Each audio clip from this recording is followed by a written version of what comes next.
C'est l'heure du journal de l'Afrique, soyez les bienvenus sur France 24. À la une ce soir, la situation au Burkina Faso après un week-end de renversement, coup d'État et exil du colonel Damiba au Togo. Il n'aura tenu que 8 mois au pouvoir avant de se faire déloger, lui aussi par un coup d'État. Le lieutenant-colonel Paul-Henri Damiba a fini par démissionner, contraint et forcé par le putsch d'un capitaine, Ibrahim Traoré. Vous l'avez entendu, le colonel Damiba est en exil au Togo. On va l'écouter. Francis Patinde, vous êtes journaliste spécialiste de l'Afrique. Merci beaucoup d'être avec nous sur ce plateau. Alors, on a entendu le colonel Damiba.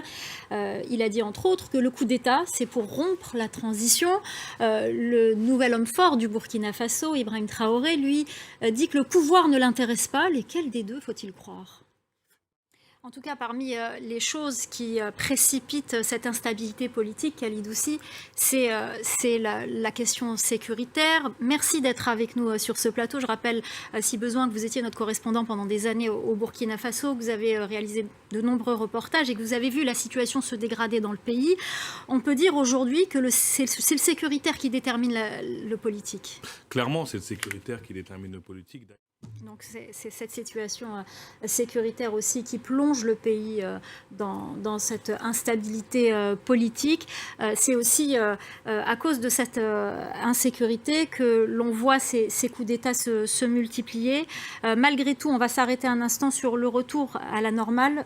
Notre correspondant, notre envoyé spécial en parlait tout à l'heure. Les événements de ce week-end qui ont plongé le pays dans l'incertitude n'a pas empêché les écoliers de reprendre le chemin de l'école. La rentrée scolaire a été maintenue malgré l'inquiétude des parents. Laurent Berstécher.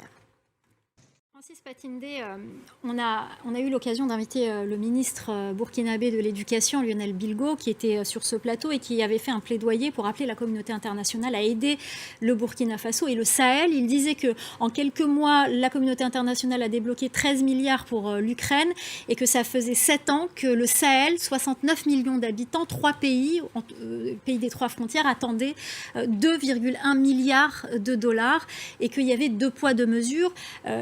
C'est un fait, on peut le constater, mais en revanche, comment la communauté internationale peut-elle continuer à aider un pays qui multiplie les coups d'État, fournir de l'argent, des armes à un pouvoir qui a pris le pouvoir par la force ?